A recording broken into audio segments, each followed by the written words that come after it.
Bonjour et bienvenue dans cette toute nouvelle vidéo de rencontre du deuxième type. Je suis toujours Nico. Je suis toujours Jules, on est toujours en été. On boit un petit rafraîchissement à la menthe, de l'eau à la menthe. Rien de Et aujourd'hui, sensationnel. celui qui s'y colle, c'est Jules. Bah c'est moi. Alors on a la fraîche parce qu'il y a un petit courant d'air, Il y a un petit brise. courant d'air, Ça fait du bien. sympatoche. Ça frétille dans les papilles. Alors moi aujourd'hui je vais vous prêter un tome Je vais vous prêter. Je vais vous Tu vas prêter, le- je vais vous Alors, vous parler. donnez l'adresse. Je vais vous parler d'un tome que m'a prêté l'ami Nico, Ether, le premier tome, je dis pas de conneries. C'est ça. Je dis premier tome parce que ça un aurait pu deuxième. être un one shot en fait. Vu que je me suis déjà fait avoir une fois avec Winston En Guard. général, les trucs à 10 balles, c'est pas des one shots.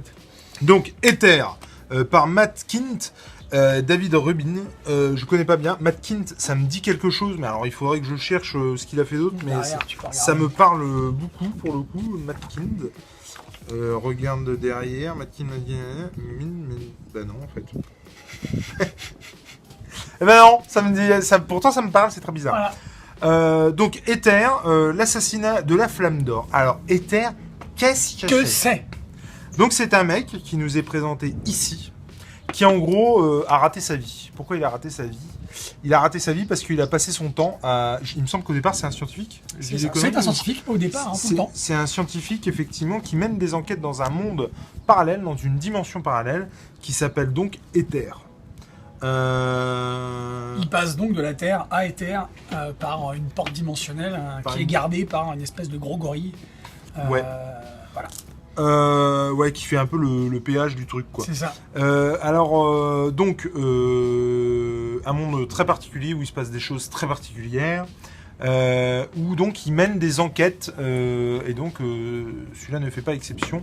Il y a quelqu'un qui a volé une flamme d'or, je dis des conneries? La flamme d'or, en fait, je crois que c'est une belle femme, c'est un symbole qui est toujours incarné par une belle femme qui ressemble à une déesse grecque. C'est-à-dire qu'en plus, le mec est reconnu à l'intérieur, excuse-moi, de c'est ce ça. monde-là. Genre, on l'appelle quand il y a un problème pour résoudre des affaires. Hein, Sauf clairement. que là, c'est unique en son genre parce qu'il s'agit d'un meurtre. Et Comme le dit le titre, c'est l'assassinat de la flamme d'or. Qui est en fait, en quelque sorte, l'équilibre même de ce monde. C'est ça. En fait. Et alors, C'est ça. nous, comme l'enquêteur, finalement, comme, je ne me souviens plus, Bundias, donc ce scientifique enquêteur, il s'intéresse particulièrement donc à un protagoniste qui est un peu le sorcier du bled. Bibliothécaire. Bibliothèque. très Je me chelou. demande s'il appelle pas le bibliothécaire d'ailleurs. C'est ça, je crois que c'est ça. Donc voilà. Alors il faut savoir aussi qu'il vieillit sur Terre. Bah, sur mais Terre, il il a vit eu pas sa dans vie ce normale, monde-là. Mais en tout cas, ce qui est sûr et certain, c'est que ça a un effet, un impact de venir dans le monde. Je crois qu'il passe plus de temps en fait dans ce monde-là. Ce qui fait que du coup, avoir une vie normale avec sa femme, c'est un peu compliqué. Du coup, Bah, c'est-à-dire qu'on se rend compte très vite qu'en fait, il a plus sa femme. elle n'est pas décédée. Hein. Non, mais il l'a plus. Hum. C'est-à-dire que toutes ces expériences qu'il a. C'est dans ce sens-là où je disais Voilà. qu'il avait raté sa vie. Il avait quoi. raté sa vie parce qu'en fait, il Il est passé à côté de sa vie. Il a finalement. ruiné son couple, il a ruiné tout ce qui faisait l'essence même de sa vie. Et là, il pense que cette affaire sera son ultime chance de réparer les dégâts. Et, Alors moi Voilà. au niveau du dessin j'ai eu beaucoup de mal parce que je trouve que c'est très inégal en fait. Je trouve que alors que vraiment il y a un moment donné où je me suis demandé s'il y avait plusieurs auteurs sur le titre tellement il y avait des pages qui pour moi n'avaient rien à voir les unes avec les autres. Alors je sais pas si le mec délègue ou pas, je pense pas. Mais en tout cas ouais il y a des fois où je me suis posé la question et donc voilà. Alors attention hein, ça reste très correct et il n'y a pas de souci. Mais qu'est-ce que je peux vous dire sur ce titre? alors, moi, si je peux me permettre, c'est Alors un vas-y titre parce que qui moi m'a- ça va être compliqué, je vais être obligé de parler d'un autre titre. en c'est fait. un titre qui m'a déboussolé quand même parce on sent tout de suite qu'on va être dans un monde complètement taré, complètement barré. On est proche de l'absurde, on est proche du alors c'est du fantastique ou absurde. Ouais. On le voit avec cette page là. Moi ce qui Ici- m'a déboulé. Alors là par exemple on est vraiment dans tout ce qui est gravure de je ne sais plus comment il s'appelle. Tu sais avec les escaliers à l'envers. Ça Ah, finit à oui, l'envers. oui. Ah mince, je me souviens plus. Enfin les escaliers à l'envers, tu sais. Ah, oui, ils mais passent non. par un autre chemin machin. Non. Alors moi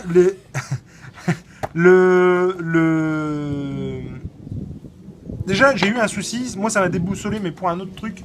C'est-à-dire qu'en fait, on rentre dans l'histoire a déjà commencé.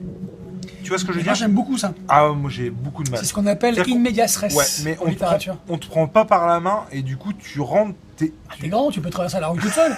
Ouais, mais on t'oblige en fait à t'y mettre. Tu vois ce que je veux dire? C'est un peu te mettre le nez dans ta merde. Tiens, tu les découvres. Tu vas la bouffer, mon histoire. C'est un peu l'idée, quoi. Tu les découvres, toutes ces choses-là au fur et à mesure. Et du coup, je trouve ça un peu raidasse, quoi.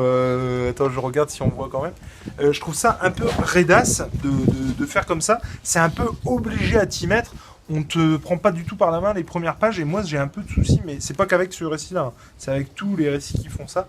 Et donc, j'ai un peu de mal avec ça. Et donc, comme je le disais tout à l'heure, je vais avoir beaucoup de mal à parler de ce titre sans parler d'un autre titre. Je pense que qui n'a rien à voir. Alors, rien à voir, non, parce que dans les grandes lignes, c'est très similaire. Mais que ce soit graphiquement ou que ce soit au niveau de l'histoire, ça n'a pas grand-chose à voir. Et quand je vais vous dire les auteurs qui ont bossé dessus, et notamment à toi, parce que je sais pas si tu connais, pour le coup, on comprend très vite pourquoi ça n'a rien à voir. En gros, j'aurais adoré ce titre si je n'avais jamais lu avant Oblivion Song. Ah, moi je l'ai pas lu, moi.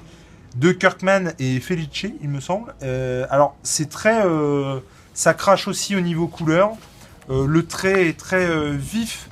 Mais alors, c'est très spécial. Faut aimer. Et moi, j'avais eu un peu de mal à accrocher sur Felice au tout début. Et pour info, je l'avais rencontré au Salon du Livre à Paris. Et le mec, c'est juste un amour et super, super sympa. Et donc, le scénariste n'est autre que Robert Kirkman, qui a bossé sur Walking Dead et Invincible. Et Invincible, bon Dieu qu'un jour on va en reparler. Bientôt, hein. Ouais, bientôt, puisque je vais te le filer, ouais. Et du coup, ouais, c'était... moi, Oblivion Song, j'ai adoré de chez adoré. Et il y a aussi ce côté... Alors, il n'y a pas ce boulot d'enquête, il n'y a pas ce... Je suis... comment dire? Je suis à l'aise dans ce monde au point d'en être... voilà, je me balade. Il n'y a pas ce côté-là chez Oblivion Song. Mais moi, il y a ce côté, effectivement, dans Oblivion Song, monde parallèle, des bêtes un peu bizarres, des gens mystérieux, on se demande qui sait pourquoi ce qu'ils font là. Mais il y a ce côté mélange Walking Dead aussi, finalement, dans Oblivion Song. Enfin, il y a un peu... c'est un peu, hein, un Walking Dead... Oblivion Song, hein, un Walking Dead éthérisé, finalement. C'est joli ce que tu dis. Ouais, et il y a plein, moi, Oblivion Song a fait appel à plein de séries, plein de comics, plein de BD que j'ai pu lire. Et c'est pour ça que j'ai adoré Oblivion Song 10 000 fois plus que Ether. Encore une fois, il y a plein de choses où on ne peut pas les comparer. Mais moi, je trouve vraiment Oblivion Song plus adulte. Tu sens que ça va prendre un peu plus de temps. Même si moi, ça, je me disais... Ouais, ok, c'est bien Enfin, je sais pas toi ce que t'as ressenti, mais en fait, c'est bien l'enquête. Ok, on te plonge dans un monde, d'accord, on te force à être dans un monde que tu connais pas, t'en apprends un peu plus au fur et à mesure. Mais merde, comment lui y est arrivé? Qu'est-ce qu'il vient foutre là? Qu'est-ce qui s'est passé pour que ce gars-là il soit là? Et c'est le tome 1, hein. On commence à en parler à la fin du tome 1, mais on m'en a pas donné assez, quoi. Non, mais justement, je trouve qu'on m'en a pas donné assez pour m'intéresser, tu vois ce que je veux dire? Et autant Oblivion Song, j'attendais le 2 comme le Messi et je viens de l'acheter, je vais m'y mettre. Autant celui-là, voilà. Eh bien... Alors, par contre, à partir du moment, effectivement, où on s'intéresse et puis tu vois ça par exemple, j'en souvenais plus. Bah ça c'était vachement intéressant, je peux pas le dire parce que ça spoil, mais ça c'était vachement intéressant. Les relations effectivement qu'il entretient avec sa femme et au final pourquoi il est là, tout ça, bah ça ouais, c'était pas mal. Oh, je suis naze parce que ça me donne envie de le relire. Mais... bah je te le laisse, hein. Non. Bah si. Puis on refera une vidéo. Mais ouais, de toute façon, je vais finir par m'enregistrer en fait à chaque fin de truc pour avoir l'esprit clair parce que là, je t'avoue que c'est pareil, je l'ai lu il y a un petit moment. Mais ouais, en tout cas, il m'a pas laissé un souvenir impérissable. Clairement, si vous avez le choix, bah, lisez Oblivion Song. Alors, j'ai pas dit grand-chose sur le titre. Non, mais tu diras ça que justement quand tu liras Oblivion Song. Parce que j'en pense pas plus ni moins que notre ami Jules.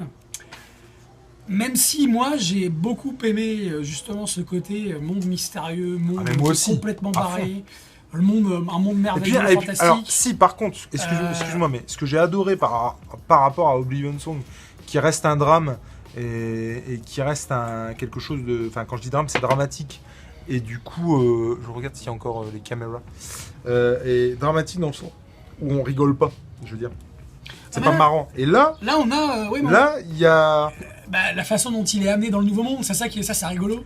Il y a plein de choses effectivement qui m'ont fait sourire. Ouais, c'est sympa justement de ce point de vue-là. Et en même temps, on a ce côté très léger de l'histoire.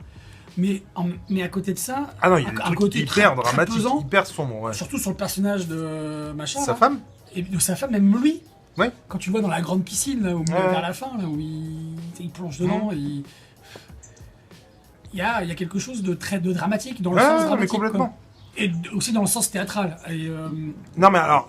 Il casse pas trois pattes à un canard, c'est bidule. Non, si j'ai un conseil à vous donner, c'est de le lire parce que la lecture n'a pas été désagréable. Ah non. Alors, elle a été par contre désagréable les premiers temps. Moi, vraiment. Il a fallu t'habituer au dessin et de t'habituer au fait que... Il a fallu que je m'accroche parce que l'histoire me gonflait. J'avais vraiment l'impression qu'on me foutait dans une histoire et maintenant tu te démerdes, quoi. Et ça, moi, j'ai eu un peu de mal. Et je m'y suis fait, et du coup, la lecture a été plaisante par la suite. Mais si j'ai du coup un conseil à vous donner, c'est, je pense vraiment, par contre, que si vous avez lu Oblivion Song, vous serez déçus par la lecture de celui-là. Je pense vraiment. Et si j'ai un conseil à vous donner du coup, c'est de lire Ether avant Oblivion Song.